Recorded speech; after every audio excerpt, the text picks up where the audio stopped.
هكا ومن بعد ربي يسهل ان شاء الله تتصلح.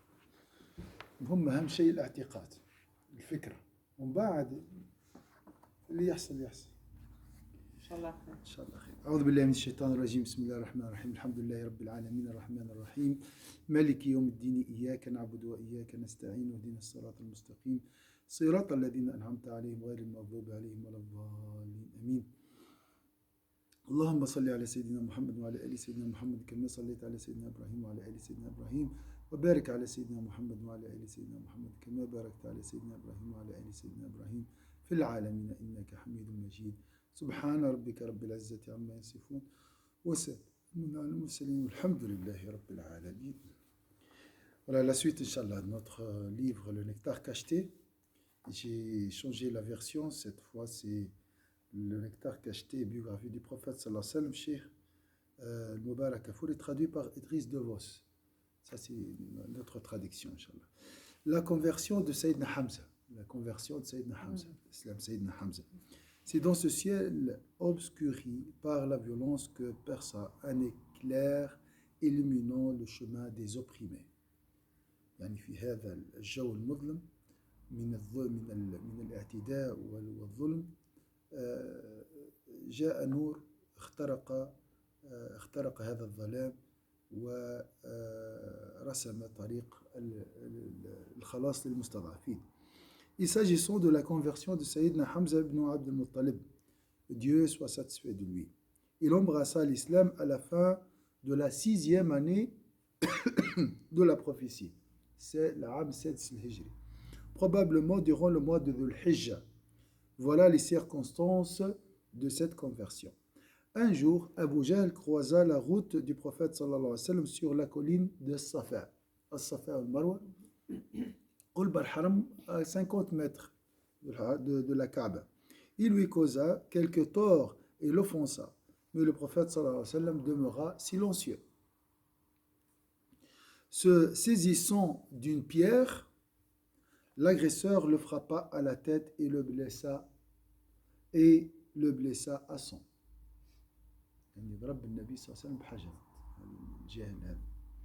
Se saisissant d'une pierre, l'agresseur le frappa à la tête et le blessa à sang. Puis, il retourna s'asseoir avec un groupe d'acolytes Qurayshites près de la Kaaba. Alors que Sayyidina Hamza rentrait de la chasse, l'arc en bandoulière, une esclave de Abdullah ibn Jad'an résidant sur la colline et ayant vu la scène, l'informa de l'agression. يعني في جارية لسيدنا حمزة رأت je pense لسيدنا حمزة une esclave de Abdullah ibn Jad'an. Elle a vu la scène et puis elle a informé Sayyidina Hamza. Le jeune homme, qui était à l'époque le plus fort et le plus intraitable des Qurayshites, s'emporta de colère. Il se dirigea droit vers Abu Jahl en proférant des menaces contre lui. Lorsqu'il pénétra la mosquée sacrée, il se plaça face à lui et lui dit: un flamme flatulent, ici dans le sens, toi dans l'océan siffle. Alors ici العربية نسيت ترجمتها شنو قالوا أخوار يا أبا جهل، يعني تقولش عليك كنا نقول له بطل. هو مش صوت أي صوت الثور. ثور أي. Tu oses insulter mon cousin alors que je professe la même religion que lui? Et puis il le frappa de son arc et lui infligea une sévère blessure à la tête. Les hommes de Bani Makhzoum, le clan d'Abu Jahl, et les hommes de Bani Hashim, le clan de Hamza, s'enflammèrent. Puis Abu Jahl déclara aux siens: laissez Abu Imara. Abu Imara, c'est Sayyidina Hamza. J'ai proféré contre son cousin des insultes très abjectes. La conversion de Sayyidina Hamza fut donc d'abord suscitée par la fierté d'un homme ne tolérant pas que l'on offense un de ses parents. La conversion de Sayyidina Hamza fut donc d'abord suscitée par la fierté d'un homme ne tolérant pas que l'on offense un de ses parents. Puis Dieu ouvrit son cœur et s'engagea dans la voie avec la plus totale rigueur, et les musulmans furent grandement confortés par son soutien. L'islam Sayyidina Hamza, il a conforté donc les musulmans. C'était au début une conversion par adhésion, appartenance tribale, c'est pour défendre son cousin, mais après Allah Azza wa Jalla a ouvert son cœur. Là, des fois, il y a des gens qui disent, mais il s'est converti pour se marier avec une telle. On le dit ça, hein? Il n'est pas sincère. Supposons que c'est pas vrai. Voilà. Sayyidina Hamza, sa conversion n'était pas tout début avec conviction. C'était juste pour défendre son cousin. Sayyidina Muhammad. Après, alhamdulillah, Allah a ouvert son cœur. Donc celui qui dit la ilaha est un musulman. Il ne faut pas fouiller dans les mystères du cœur. تبحثش على أسرار القلوب شو دخلك فيه. Il a le marahli, c'est des étapes. Comme Sayyidina Omar ibn Khattab, on va voir. C'est des étapes. La conversion de Sayyidina Omar ibn Khattab. Un autre éclair, plus radieux que le précédent, irradia également ce ciel enténébré. Celui du raillement de Sayyidina Omar ibn Khattab. Ce fait se produisit au cours du mois de Dhul-Hijjah, de la 6e année de la prophétie, 3 jours après la conversion de Sayyidina Hamza. Am 7 Hijrat, Am Mubarak, 6e mois de Dhul. في عام واحد ها؟ في عام واحد. عام واحد 3 أيام بيناتهم. Le prophète sallallahu alayhi wa sallam avait invoqué Dieu pour qu'il embrasse l'islam. Il y a le dua du prophète sallallahu alayhi wa sallam. Un hadith rapporté par At-Tirmidhi, lequel considère ce hadith authentique, d'après le fils de Sayyidina Omar, Abdullah ibn Omar, je pense, et bien sûr, et également rapporté par At-Tabarani, d'après Ibn Mas'ud et Anas, indique en effet que le prophète sallallahu alayhi wa sallam invoqua un jour en ces termes: Mon Dieu, renforce l'islam par la conversion du plus estimable de ces deux hommes à tes yeux. ما يعرفش الرسول صلى الله عليه وسلم من هو يعني الأقرب إلى الله. قال: Mon Dieu renforce l'islam par la conversion du plus estimable de ces deux hommes à tes yeux. Sayyidina Omar ibn Khattab ou Abu Jahl ibn هشام. شكون أبو جهل؟ اسمه عمرو هو. ويكنب أبي الحكم، ولكن ما عنده من الحكمة شيء. الحكيم هو الذي يعمل لما بعد الموت. هذا هو الحكيم، وهذا هو الكيس، وهذا الفطن، مش اللي يعرف كيفاش وشنو مقاييس دنيوية. لا، الكيس من دان نفسه وعمل لما بعد الموت. Le perspicace, c'est celui qui s'accuse ou bien qui attribue le manquement à sa propre nefs, sa propre âme, et travaille, œuvre pour la vie de l'au-delà. Ça, c'est la personne perspicace. Donc, Sayyidina Omar ibn Khattab ou Abu Jahl ibn Hisham, le plus estimé aux yeux de Dieu était Sayyidina Omar. Après examen de différentes sources évoquant sa conversion, il apparaît que l'islam s'installa dans son cœur progressivement. شفت كيفاش واحد يلزمه يعني يكون لطيف ويكون متدرج مع الناس، ياخذهم باللطف. Il faut être doux avec les gens, il faut être approché, il faut annoncer la bonne nouvelle, يبشر الناس. Il ne faut pas les faire fuir. Mais avant d'en résumer les étapes, il nous semble utile d'évoquer les sentiments qui l'animaient avant ce changement. المشاعر التي رافقت هذه التغيير أو قبل التغيير. سيدنا عمر, Dieu soit satisfait de lui, était connu pour sa personnalité incisive, et son caractère intraitable. Les musulmans subirent de sa part de nombreuses nuisances. Il était en toute vraisemblance tiraillé par des sentiments contradictoires. كان يعيش مشاعر متناقضة. D'une part, son respect des traditions léguées par les aïeux, ainsi que son penchant pour l'ivresse et la distraction. من ناحية المجون وكذا، ومن ناحية أخرى شخصيته يحب القوة هذه اللي عند المسلمين والصبر. D'autre part, son admiration pour la détermination des musulmans, ces hommes et femmes prêts à endurer tous les supplices pour l'amour de leur croyance. Il était donc en proie au doute d'un homme sensé, se demandant si les préceptes prônés par l'islam n'étaient pas supérieurs à d'autres, partagés entre la colère et le décontenacement.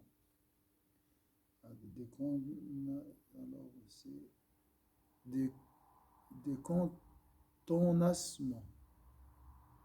Je ne sais pas, ça veut dire quoi ici.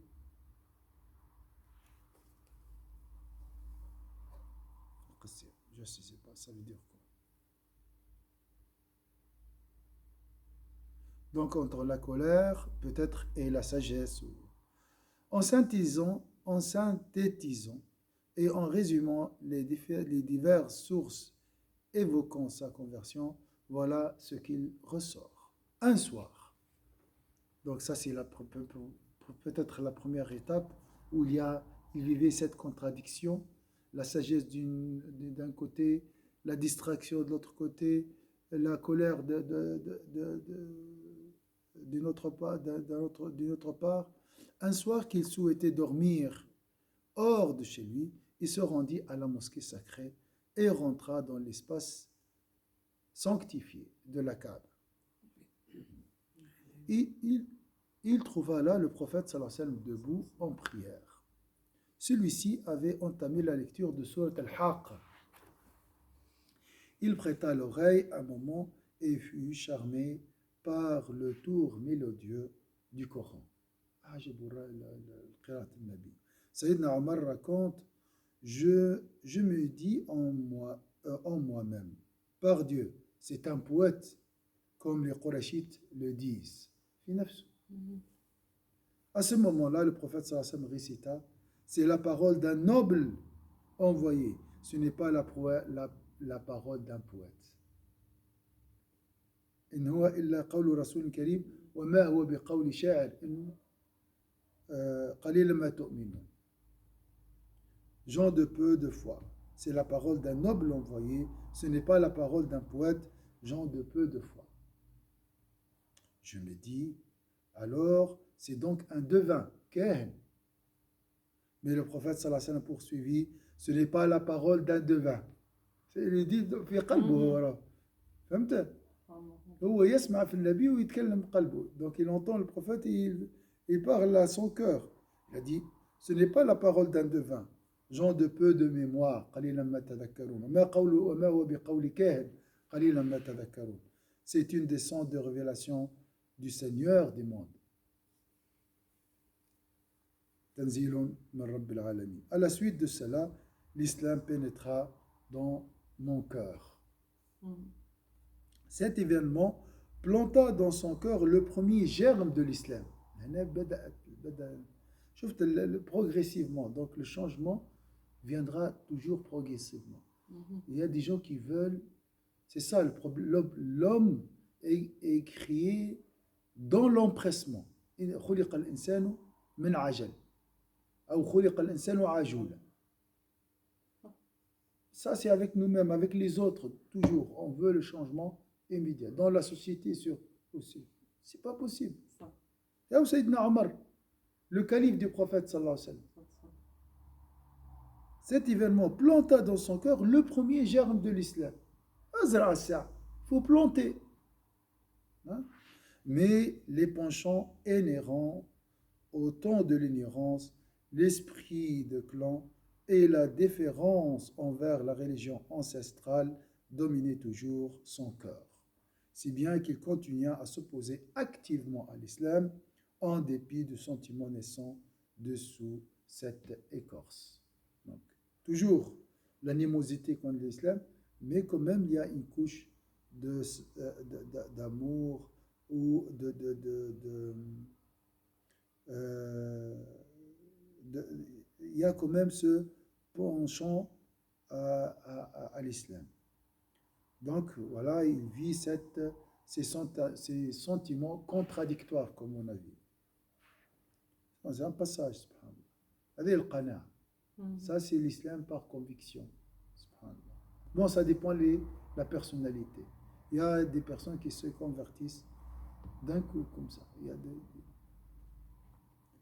Ça dépend de la personne. Son caractère était si incisif et son hostilité envers le prophète sallallahu alayhi wa sallam si virulente qu'il sortit un jour l'épée en bandoulière, hein, dans l'intention de se débarrasser de ce dernier. En chemin, il croisa Nu'aym ibn Abdullah ou un autre homme des Bani Zahra, des Banu Zahra, ou peut-être encore un homme de Bani Makhzoum. L'homme en question lui demanda: où vas-tu ainsi, Omar? La réponse c'est quoi? مش يقول له سيدنا عمر بشرح لنا المسجد شوي. لا كان في المسجد وراء النبي وقرأ عليه سورة الحاقة. سيدنا بشي بالسيف نتاعو شي حالة. باش يقضي على النبي صلى الله عليه وسلم. L'homme en question lui demanda: où vas-tu ainsi, Seigneur? Je vais tuer Sayyidina Muhammad sallallahu alayhi wa sallam, répondit-il. Son interlocuteur lui dit: et comment comptes-tu échapper au Banu Hashim et au Bani Zahra si tu le tues? Parce qu'avant il y avait le clan. Quelque chose me dit que tu es Sayyidina Omar, il a dit: quelque chose me dit que tu as échangé ta religion contre une autre. Et s'étonna Sayyidina Omar: veux-tu entendre une chose surprenante? Répondit-il: ta sœur et ton beau-frère ont abandonné ta religion. L'homme est très intelligent. Il a détourné la discussion. Il a dit: tu veux entendre une chose surprenante? Répondit-il: ta sœur et ton beau-frère ont abandonné ta religion. La sœur de Sayyidina Omar, أخته وزوجها تركوا الدين دين قريش. Sayyidina Omar dirigea immédiatement ses pas vers eux. Retournons tout sur son passage. Khabbab ibn al-Arat, qui avait l'habitude de se rendre chez eux pour leur faire la lecture du Coran, était là, muni d'une feuille où était transcrite la sourate Taha. Lorsque cet invité entendit Sayyidina Omar approcher, il se cacha dans la maison. Fait peur, Sayyidina Omar. Pendant ce temps, Fatima, la sœur de Sayyidina Omar, cacha vite la feuille. Mais en s'approchant de la demeure, Sayyidina Omar avait entendu la voix de Khabbab. Il entra et leur dit: quelle était cette voix que l'on entendait résonner depuis chez vous? Ils répondirent: une simple discussion entre nous. Ou peut-être avez-vous apostasié? Répliqua-t-il.